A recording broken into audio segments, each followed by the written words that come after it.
പെണ്ണായി വരുമ്പോൾ നല്ലോലക്കുടയിൽ ഞാൻ കൂട്ടുനിൽക്കാം.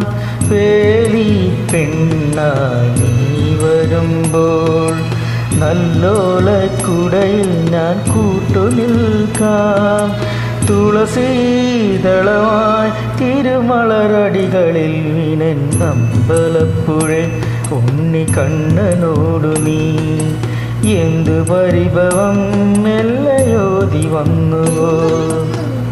ഇളക്കുകൾ പാറി മിന്നി നിൽക്കവേ എന്തു നൽകുവാൻ എന്നെ കാത്തു നിന്നു നീ.